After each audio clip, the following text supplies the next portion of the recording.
Welcome back to another episode of Rock Boys Football. Dill, late Thursday night, the Auburn commitment sweatshirt comes back on. I freaking love this kid. 5-star safety, Bralan Womack, committing to Auburn. And Dill, it's been a tough go for Auburn on the recruiting trail. I ain't breaking any news to Auburn fans. You are starting to feel some momentum pick up for Auburn. And I look at that 2025 year, Dill, it feels eerily similar to where Florida was last year, where it's like you're kind of waiting to see what direction this program goes. And if Auburn goes in the right direction in 2025, of which we both believe they certainly can, you will see the talent acquisition, the recruiting. You're going to see those questions go away real damn quick, at least in my opinion. Want to get to Bralan Womack, though. I'll come out and say it. I ain't afraid. Thursday night, got nothing to lose, Dill. This kid reminds you of Caleb Downs. Like when you turn on the junior year tape, how easy the sport seems for Bralan Womack. You don't see that from very many other football players at the high school ranks. There are a lot of different kind of 5-stars. Most of the 5-stars are just based off the physical traits. You look at these safeties that are super long, run 10.7s in the 100-meter dash. That ain't Bralan Womack. You turn on the film and say that's why he's a 5-star player, because he's a 5-star football player. I ain't saying he's a bad athlete, by the way. You don't get 5 stars next to your name if you ain't a good athlete. This kid's command of the game and how natural and easy he makes it look, the ability to do anything you want at the safety position, that's what stands out to me about Bralan Womack. The reason I kind of say he kind of reminds you of Caleb Downs is he can do anything you want. You want to play him as a single high safety? He can ball hawk for you. You want to roll him into the box? He can fit the run game, can hold up in man coverage. Makes so much sense for DJ Durkin. We know DJ Durkin wants to be aggressive. He wants to be versatile, move his guys around. This is the perfect chess piece to inject into this Auburn defense. And I know Auburn is loaded at the safety position with a lot of young talent. This kid will be on the football field early for Auburn over the next couple of years. Fired up to get into him. Before we do, and as always, to the Auburn fans, appreciate you guys. And many of y'all have been rocking with the boys for a very long time, and I know it hasn't been super fun talking this program on the recruiting show the last couple of months. But over the last couple of years, at least for me, it's been really damn fun. That's why I bought myself a dang sweatshirt. Appreciate you guys rocking with it. If y'all do enjoy the content, consider subscribing to the channel. Dill, I will put you on the tee box here. Bralan Womack coming to Auburn. How are we feeling about it? I mean, it's like when you talk natural athlete, Bralan Womack is exactly what pops into my mind. And similar to like what Caleb Downs, and you watch him play Buford in that game, like when he was dominating both sides of the ball and he was both like first best player on defense and then first Oh, best yeah. player on offense. I think that does show a little bit difference of a dominance than a lot of people have. Because you look, a lot of players can dominate one way. You don't see a lot of guys dominate both sides like him, and I think that just like goes to show you how natural it feels like football comes to him.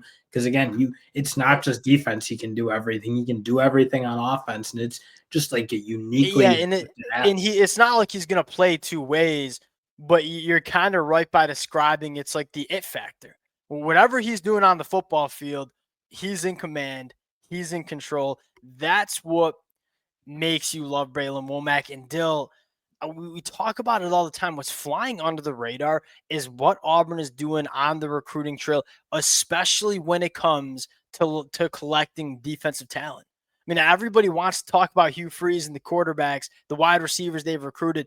I'm looking at guys like Keldrick Falk, guys like Amaris Williams, guys like Jordan Crawford, DeMarcus Riddick, Caleb Harris, now Bralan Womack. The talent that they are accumulating on defense, this is going to be an elite defense not only in 2025, Dill, for the extended future with the way they're recruiting. I think they got a dynamite defensive coordinator to go along with it. Now, the next interesting conversation here, Dill, is, well, how do we really unlock Auburn? Because I made the analogy of it kind of feels like Florida.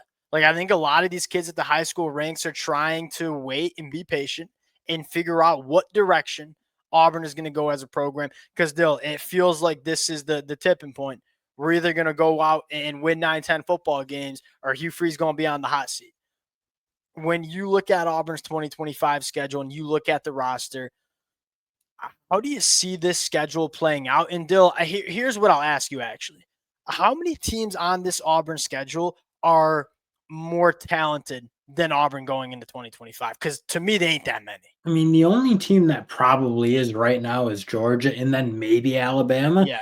Everyone else, like A&M's probably right there too. So Yes. A&M's not like far behind Auburn. I think Yep. Auburn's more talented roster, if I'm being honest, Okay. but it's close. And then Oklahoma, Auburn's a far more complete team than Oklahoma has like big glaring weaknesses, I feel like, in certain parts of their game. Yep. Auburn, again, maybe you could say quarterback is like a question, but Yes. there's no like talent weaknesses across this Yeah. football team. To me, I think, yeah, Georgia's probably more talented. Alabama, Texas A&M, maybe washes. Everyone else, though, talent to talent, Auburn shouldn't be losing this game. That's the thing is, and that's kind of what we're talking about. Jackson Arnold is like, if you hit on Jackson Arnold, and it doesn't need to be like Jackson Arnold is a first team All-American, but if you get, solid SEC quarterback play from Jackson Arnold, Auburn's not losing many football games. One of the things I talked about yesterday, Dill, which gives me so much confidence, is I truly believe that Auburn's defense is going to keep them in every single football game on the schedule. I don't see an offense that I think is going to run all over Auburn. I just don't. And here's the second part, though, that really separates it for me, that gives me the optimism. How many offensive lines do you feel like can block Auburn up in 2025? Because I look at it and say, you said Oklahoma, it's fringe. Oklahoma, I got question marks No, about they can't Oklahoma. team. I agree. And then, Dill, let's not act like Georgia's offensive line was all together in 2024. Now, I think it's going to be better in 2025. They got to show you something. You can say the same thing for a team like Alabama. Really, the best offensive line on the schedule to me is probably Texas A&M on September 27th.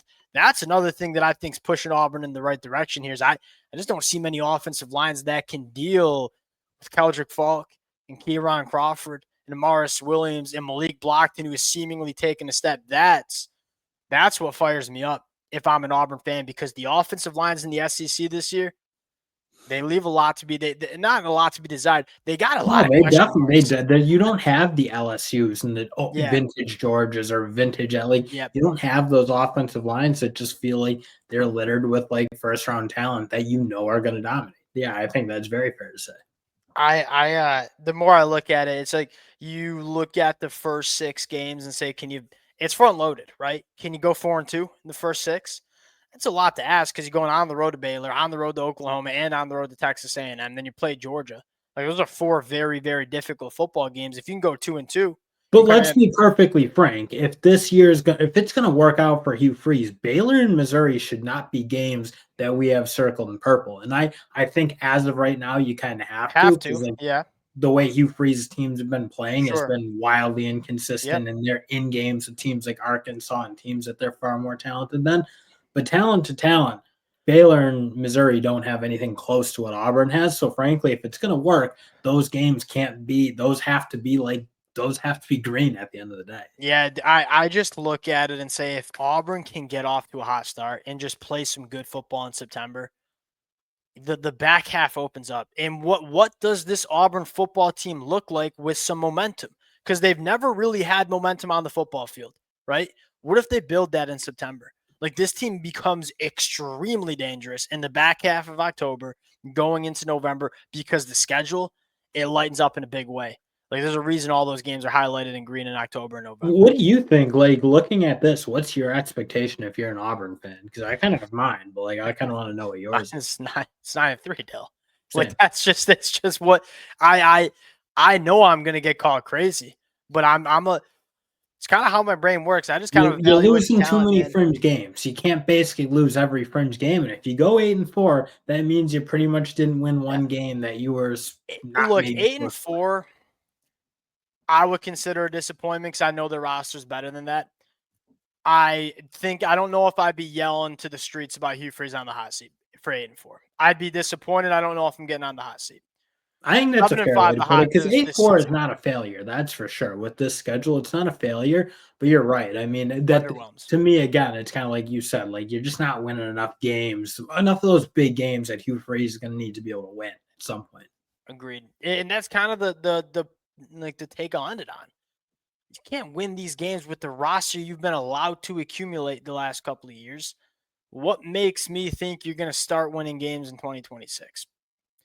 All right, close it out there. Well, okay. Well, the Deuce Night conversation does play a little bit of a role. Like if we see Deuce Knight, he balls out, that opens up a new can of worms. Yeah. Regardless, though, you got to go get 8 wins here. But look, if Deuce Knight's going out there and balling out and you're not winning, well, then there's other maybe problems. it'll open That up wouldn't happen. another I feel Dan, if Deuce Knight would ever take the field and like ball out, they're not losing a lot of games. That defense did too damn good. All right, we'll close it down there. Appreciate you guys rocking with it. If y'all do enjoy the content, consider subscribing to the channel. We'll talk to y'all later.